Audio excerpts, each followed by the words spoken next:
Dear students, today we will be discussing Kautilya's SAPTANGA theory of the state as elaborated in his Arthashastra. The objective of today's discussion is to give you an insight about the definition and the different elements of the state. We would also try to understand the importance of calamities as elaborated by Kautilya, and then we will try to understand what are the functions of a state according to Kautilya. For the convenience of our understanding, I have divided the entire discussion into a number of segments. We would first start with introducing the text and the author. Then we would try to understand the circumstances which led him to compile the Arthashastra. Then we would move on to a detailed understanding of the 7 elements of the state. Then we would move on to calamities which might strike each of these elements and the nature of the calamities, and then to the functions of the state, and finally the implications of the SAPTANGA theory as an important concept in Indian political thought. Arthashastra, the text written by Kautilya, also known as Chanakya or Vishnugupta. He was the Prime Minister of Chandragupta Maurya, the founder of the very powerful Maurya dynasty. Kautilya's Chanakyaniti and Arthashastra provides the basis of a very strong foundation in politics, statecraft, economy and diplomacy. Arthashastra, written by Kautilya between 321 and 300 BC, is considered to be one of the finest treatises on statecraft and administration. The text is considered to be highly relevant in today's complex global world. Arthashastra, the term, implies science of politics. The entire text comprises of 15 books divided into 150 chapters. It is considered to be a manual of politics, government, law, ethics, military strategy, market, economy, trade, diplomacy. In fact, it is a complete treatise.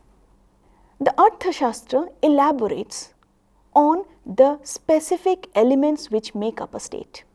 Now students, the other texts which comprise the literary sources of Indian political thought has emphasized on the origin of the state and kingship, but it is in the Arthashastra that we find a detailed description of the different elements that make up a state. Now Kautilya's theory of the state is called the SAPTANGA theory, 7 organs of the state. The 7 organs are SVAMI, AMATYA, JANAPADA, DURGA, KOSHA, DANDA and MITRA. Now let us try to understand what each of these elements focus on. Let us come to the first element. Now each of these elements, the 7 elements, have been organized in their order of importance. SVAMI is the first and the most important element of the state. SVAMI refers to the king. It refers to the head of the state, but Kautilya does not use the word Raja, he uses the word Swami, which refers to the master or guardian. Now Kautilya emphasizes on specific qualities to be possessed by the Swami. He emphasizes on qualities of leadership, intellect, energy and certain personal attributes. In fact, he details and elaborates on each of these broad qualities.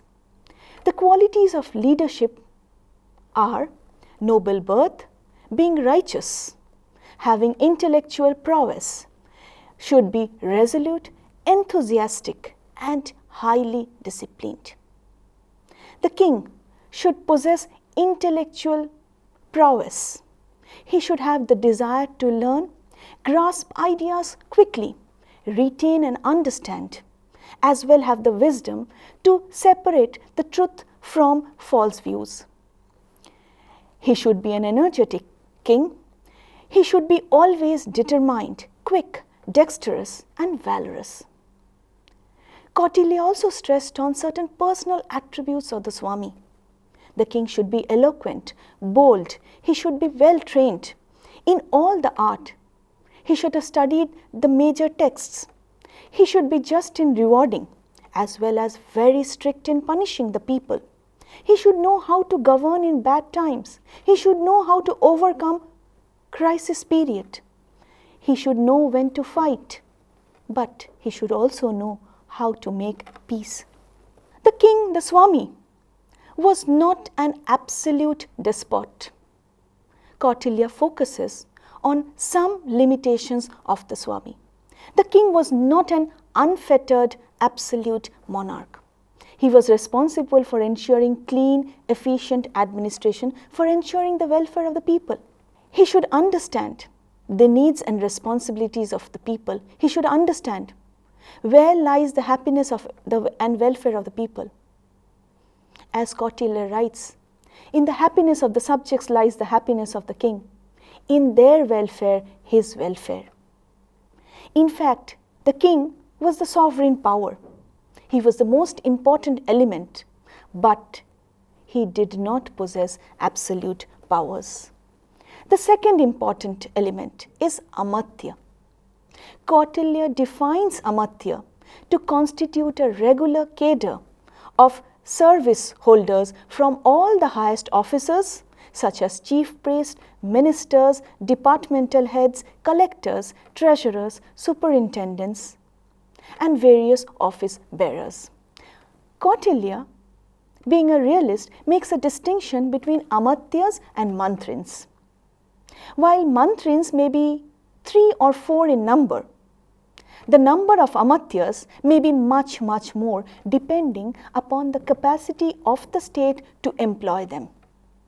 Mantris should be appointed based on heredity and qualities of lineage, but for the Amatyas, they should be appointed based on certain tests.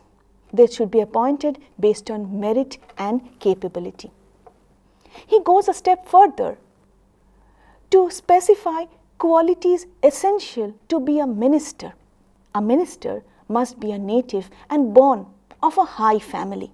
He should be influential and well trained in all kinds of acts. He should qualify examination supplemented by test of character. Interestingly, students, Kautilya elaborates on the various examinations that an Amatya, departmental officials, civil services should qualify. He focuses on tests of virtue, pleasure, wealth. And candidates qualifying each of these tests would be posted in the various departments. For example, if you qualify the test of wealth, you would be posted in the revenue department. So these were the various essentials that Kautilya focused on. Kautilya was concerned with the development of an independent bureaucracy capable of an administrative structure for a stable empire spanning along the length and breadth of the land. The third important element is Janapada, which comprises both territory and population. The Janapad should comprise of villages, and villages should contain 1 to 150 families, and that the Sthaniya, which was considered to be the largest unit in the Janapad, should consist of 800 villages. The territory, the land, should possess certain essentials. There should be good climate, grazable land for cattle, and should yield grain with minimum labor. Should be easy to defend, should have strong control over neighboring kingdoms. It should have good roadways and waterways. It should be inhabited by industrious peasants who are capable for bearing the burden of taxation. It should have intelligent masters and predominantly populated by members of different castes. And all these different people should be loyal and devoted to the king. The next important element was Durga. Durga refers to a system of fortification of the kingdom, which was essential for offensive and defensive capacity of the state. Kautilya focuses on the fact that the fort system was essential for maintaining the security of the kingdom during times of normalcy as well as times of crisis. The Durga or fort should be situated in strategically located regions. Kautilya suggests water fortification on an island or a plain surrounded by low ground, a mountain fortification and a desert fortification in areas of wild tract which is devoid of water, and a forest fortification full of water. So, he brings about a detailed analysis where, how and when to construct forts. Now, there was segmentation of forts. There were two specific segments, Durga Vidhana and Durga Nivesha. The first refers to, that is Durga Vidhana, refers to construction of fortresses. Second, Durga Nivesha refers to the planning and layout of the capital. In the planning and layout of the capital, which should be built in a central position, areas are to be set apart for members of the various castes, varnas and artisans.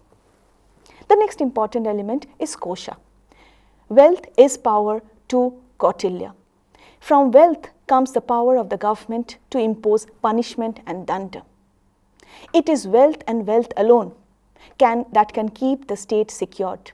In fact, the army can be kept control if the king has sufficient wealth.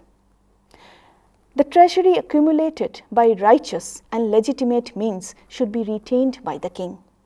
He should ensure that the treasury is filled with gold, jewelry, precious stones, and should be able to withstand crisis period, adverse times. Without treasury, it is very, very difficult to keep the people and the army under control. In fact, it was believed that revenue was the basis of a proper and efficient administrative system. The next important element was danda. Danda refers to coercive power of the state, the power of the state to punish. But punishment should be as deserved, neither too lenient nor too harsh. Danda also referred to a powerful army. They should be valiant warriors, well versed in the art of war and loyal to the king. The army would comprise of hereditary, hired, forest and corporation soldiers, comprising infantry, cavalry as well as chariot. The composition of the army was extremely critical for the maintenance of the state.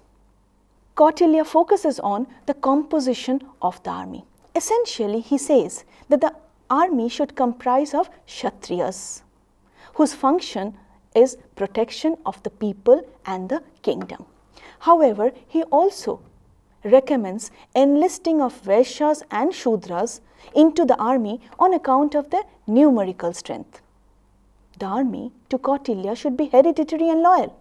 They should be invincible, patient, skilled in handling different kinds of weapons. They should be indifferent to losses and gains and should act as desired by the king. He advises the king to keep the wives and families of the army men contented with the maintenance received by the state. Kautilya, being a realist, advises that the army should be paid salaries in proper time so that they are never dissatisfied with the king. The next important element is mitra or ally. Kautilya emphasizes that a strong state should have a proper system of friends or mitra. The allies should be hereditary, from whom there is no possibility of rupture and who would be able to help the king during times of crisis. Kautilya, however, makes a distinction between allies. One, he focuses on allies who would help the king during times of normalcy, Sahaja Mitra. They are the natural allies. They are close by territorially and they have been inherited friendship hereditarily. So, these Sahaja Mitras are a part of the state for a long time. But there is another kind of allies, the Kritrima Mitra, the allies who are acquired. They are temporary. They would continue to be Mitra or ally so long as their conditions, their interests are served. This keeping of allies should be based on the self-interest of the state. Kautilya prefers keeping Sahaja Mitra over Kritrima Mitra because he believes that Sahaja Mitras would be long-time friends of the king and the state.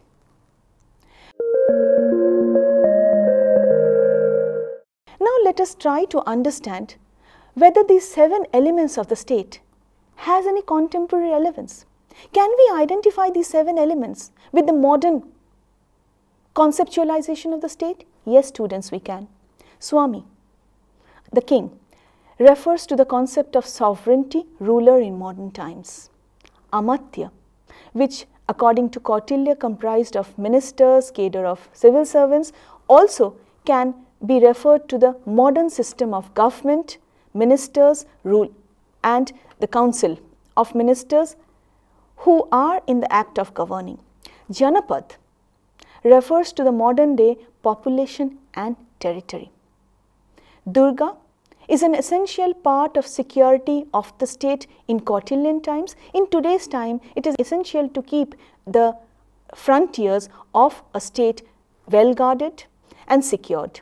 KOSHA refers to treasury, which is also given importance in modern times. DANDA refers to the defense mechanism, the military system, which all modern states emphasize upon. Finally, we have MITRA, the 7th element of the SAPTANGA theory. MITRA is also an important element in the state system today, where we find international allies are important for the maintenance of the contemporary state system. Students, an important theoretical contribution of Kautilya is the nature of calamities that might strike the 7 elements. Kautilya believed that these 7 elements are complementary to each other and are related. The 7 organs are related. He brings in the notion of how calamities can strike each of these elements. He says that the nature of calamities, and the king should know when and how a calamity may affect a state. Now he speaks about different types of calamities that may affect.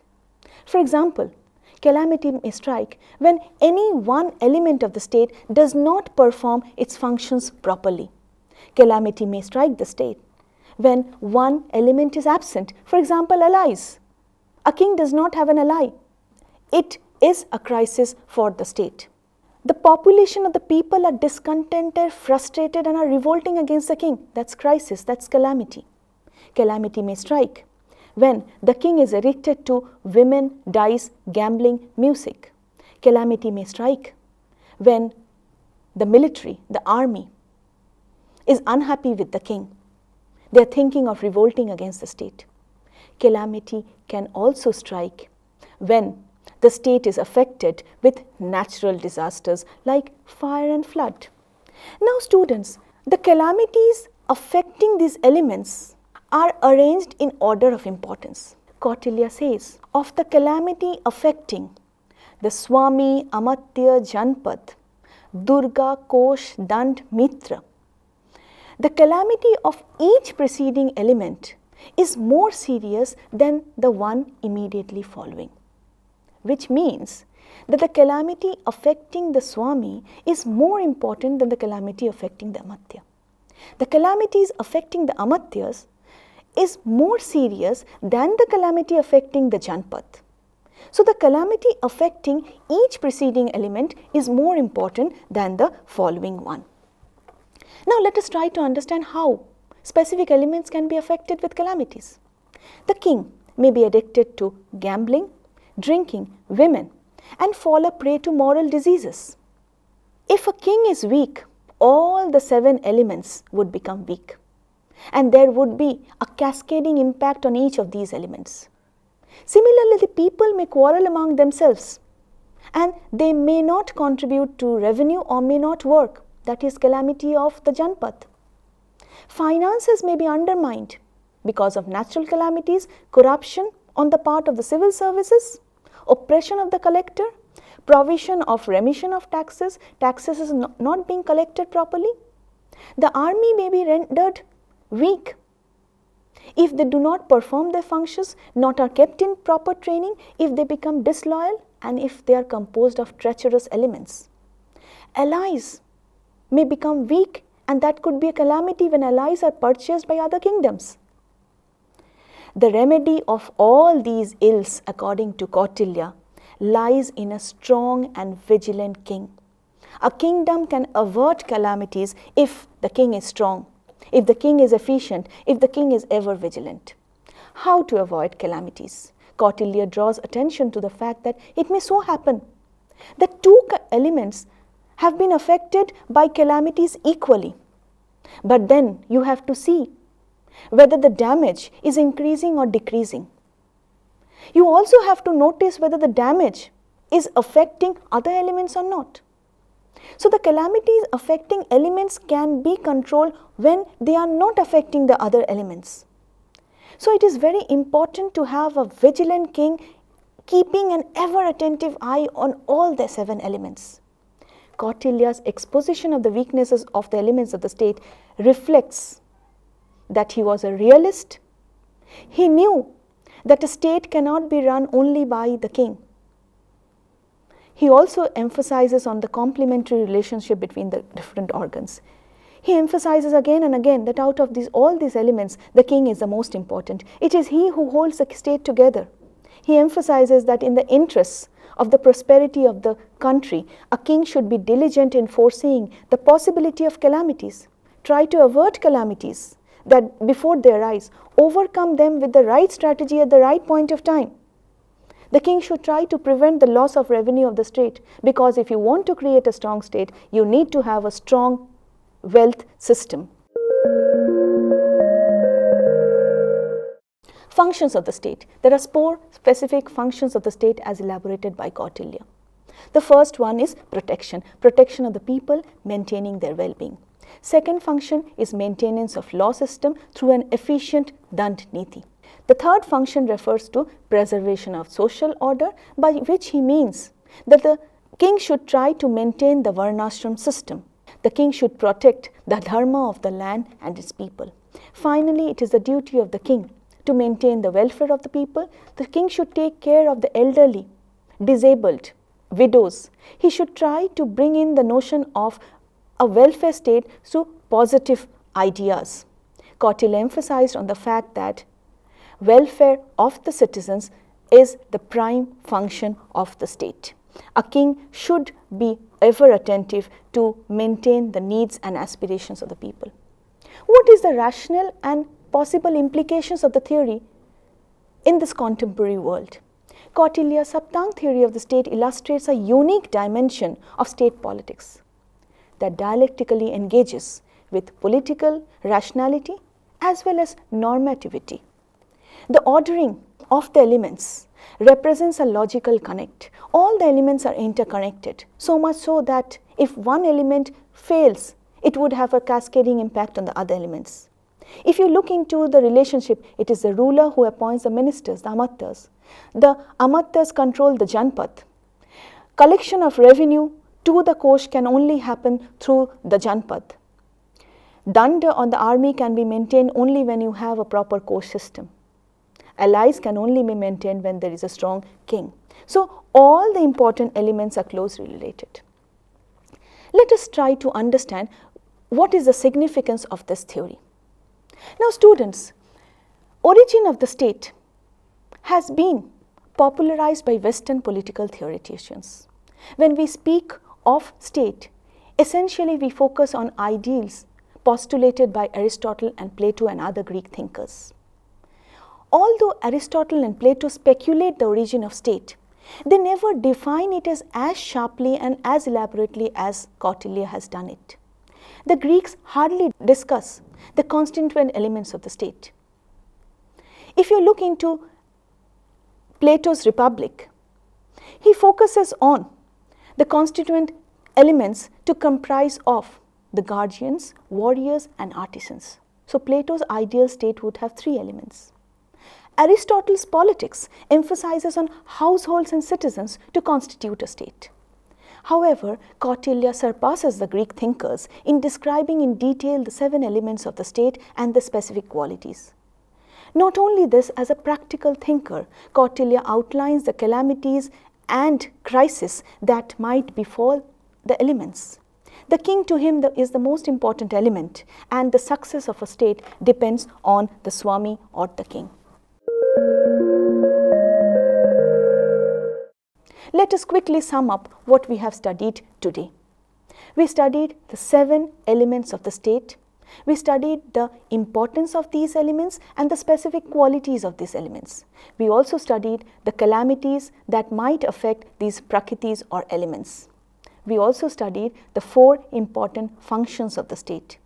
Finally, we also studied how comprehensive the Saptanga theory is in terms of detailed analysis of the elements and the conceptualization of the state.